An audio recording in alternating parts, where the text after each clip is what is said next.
Bismillahirrahmanirrahim. Assalamualaikum warahmatullahi wabarakatuh. Inna hamdalillah nahmaduhu wa nasta'inuhu wa nastaghfiruhu wa na'udzu billahi min syururi anfusina wa min sayyiati a'malina. May yahdihillahu fala mudilla lahu wa may yudlilhu fala hadiyalah. Asyhadu an la ilaha illallah wa asyhadu anna Muhammadar Rasulullah. Allahumma sholli ala sayyidina Muhammad wa ala sayyidina Muhammad wa tabi'ahu bi ihsan ila yaumiddin. Alhamdulillah, bersyukur kepada Allah Subhanahu wa taala yang telah melimpahkan segala rahmat dan karunia-Nya sehingga kita masih diberikan nikmat kesehatan, kesempatan.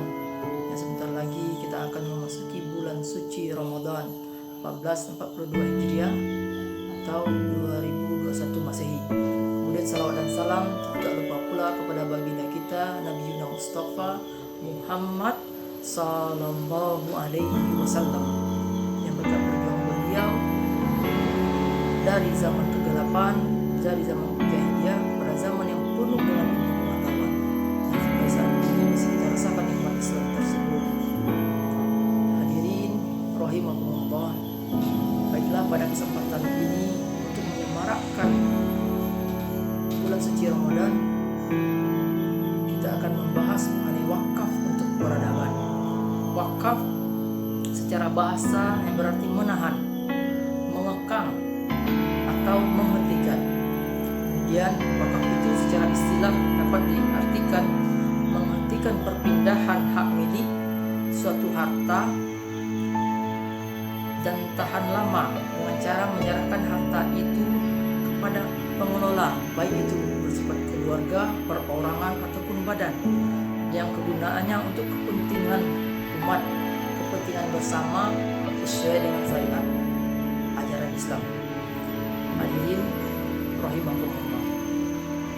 Wakaf hukumnya adalah sunnah. Sunnah berarti apabila dilaksanakan berpahala, kemudian apabila ditinggalkan tidak berdosa. Wakaf ini didasari dalam surat Ali Imran ayat 92 yang berbunyi A'udzubillahi minasyaitonirrajim. Bismillahirrahmanirrahim.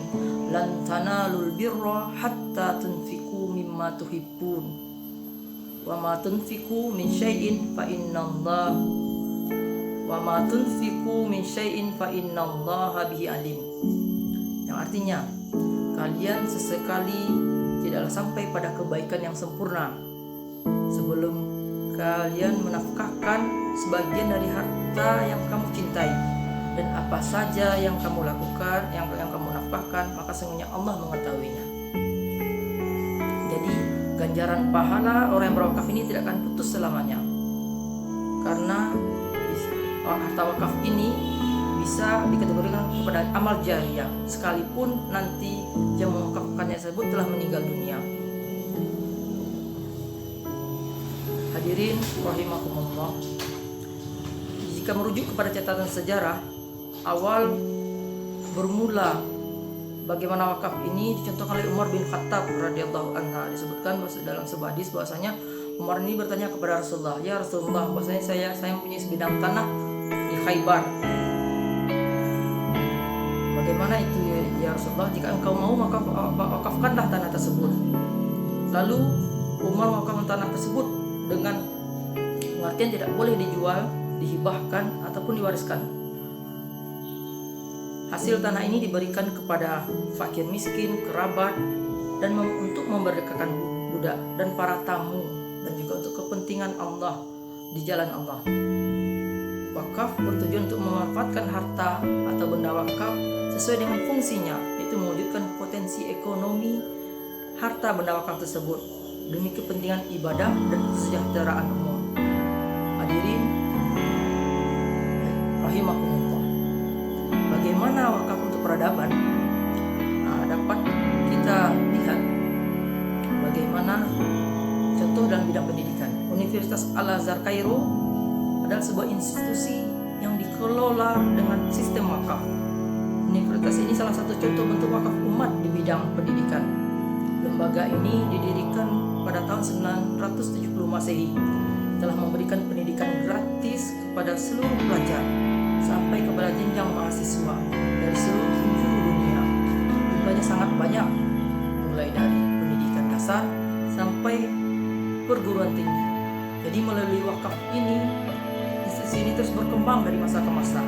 Pada wakaf Al-Azhar ini hingga kini terus aktif mengelola dan mengembangkan harta wakaf tersebut untuk memenuhi kebutuhan beasiswa, asrama, aktivitas, dan berbagai hal program visi misi Universitas Al-Azhar tersebut.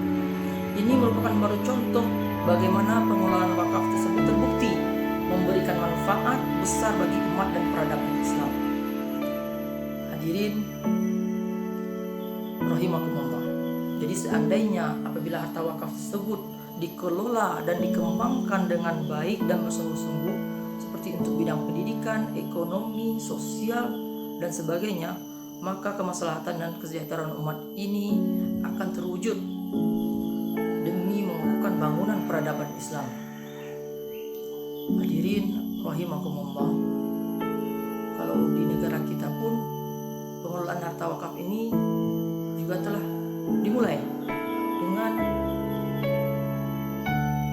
adanya organisasi Muhammadiyah ataupun Nahdlatul Ulama yang mengelola tanah wakafnya tersebut, sehingga berdiri sekolah-sekolah mulai dari dasar sampai perguruan tinggi.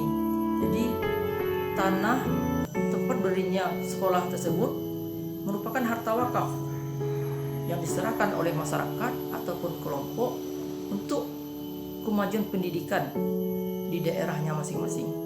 Semoga dengan pengelolaan yang baik terhadap harta wakaf ini dapat terwujudnya kelak kesejahteraan di negara kita. Mungkin hanya sekian yang dapat kami sampaikan mengenai hal ini. Terlebih dan terkurang mohon dimaafkan. Assalamualaikum warahmatullahi wabarakatuh.